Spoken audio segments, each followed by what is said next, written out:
next guest really is a masterclass on how it's going. Ariana Debose is a triple threat powerhouse who made history in 2022 when she became the first openly queer woman of color to take home an Oscar for her captivating performance as Anita in West Side Story. But that's not all. That's not all. That's not all. I mean, you know, that Oscar, that little thing. Well, guess what? She took home the Golden Globe, a SAG, a BAFTA, Critics' Choice Award. The list just came in. So it begs the question, right? When you're so high, how do you keep upcycling, right? You got an Oscar. I'd be done. Ariana, though, is now starring in the highly anticipated animated Disney movie. It's called Wish. It's beautiful. Ariana plays Aisha, a passionate 17-year-old heroine who wishes upon a star to save her community. And guess what? I am so excited. This is her first time in studio on the show. We are live, so anything she does, Ariana, you can't get it back. Please welcome our friend, Academy Award-winning actress, Ariana Debose!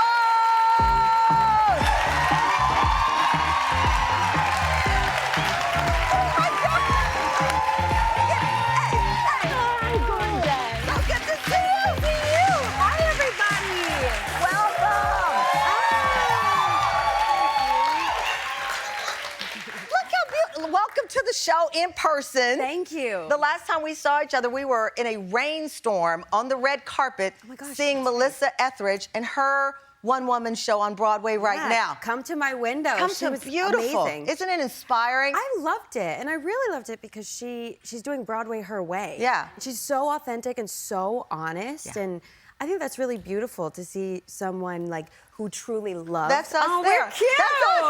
That's Come on, Black Girl Magic. Oh, I gotta show you this. Hold on. I'm gonna break the wall. Stay right there on this picture. My husband's the producer of the show. He's right there in the background. There's Steven in the background. He's in the cameo behind us. But you know, this show is about upcycling life, and I said, wow, when you are at such a high, which is where you are, people always wonder, what's next? But before we get to that part, your backstory, 18-year-old dancer on a competition show. Yeah. So you think you can dance. That's correct. You could dance, but they didn't let you stay.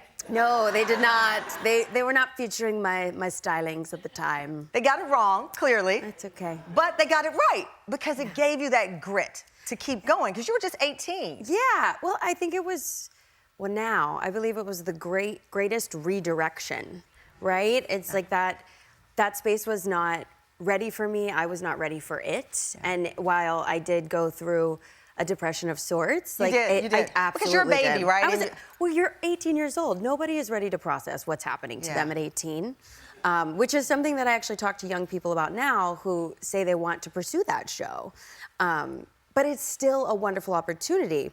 But for me, I was just like, okay, if that's not my space, where can I go? Where is my space? Where is my space? And New York City ended up being the greatest space to come and try again, you know?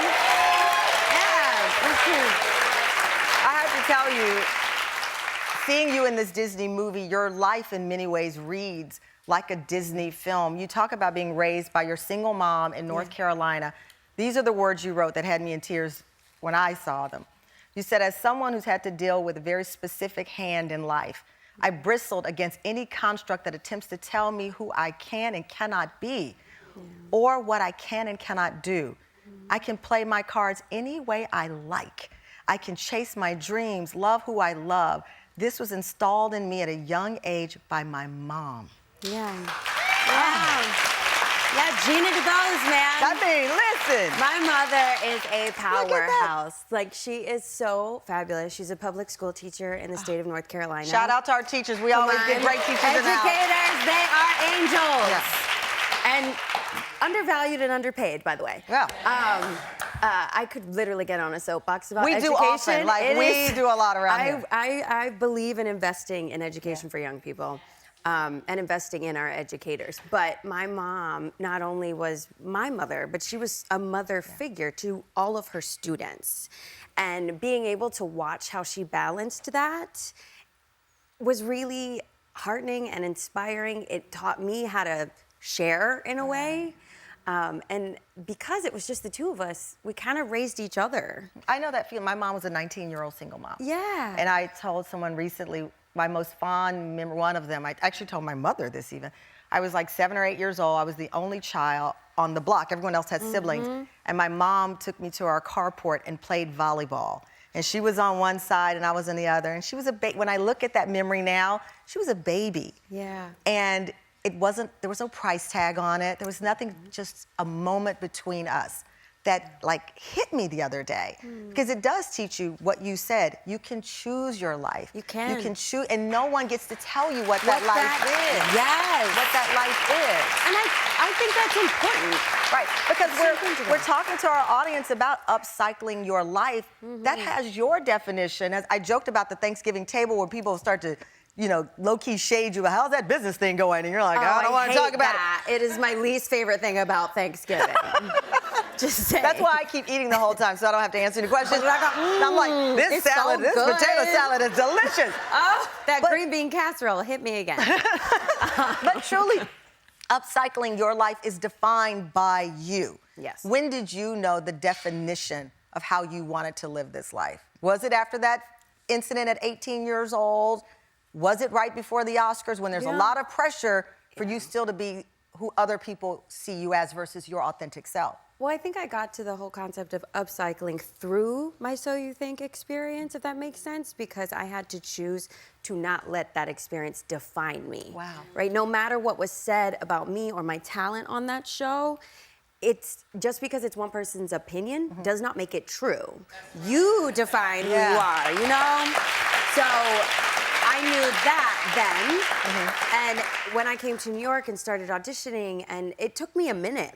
I was not like an overnight success Which people think that, because you instantly go to this moment, and I remember, suddenly you were everywhere. Right. And you're getting every award, and it's easy to believe the page that we're seeing versus the many pages it took to get there. Well, I worked on Broadway for 10 years. I was in the ensemble of shows. I played featured parts. Eventually, I worked my way up to playing a leading lady. But then West Side happened. I was playing Donna Summer in Donna Summer the Musical on Broadway. Which was And that's amazing. when West Side Story found me. Yeah. But there was 10 years of work and humbling myself and trying again and failing before West Side happened. And I'm really grateful because at that point I was in my later 20s. Right. And I was finally ready to be able to balance everything that was about to happen to me. And boy, did it happen.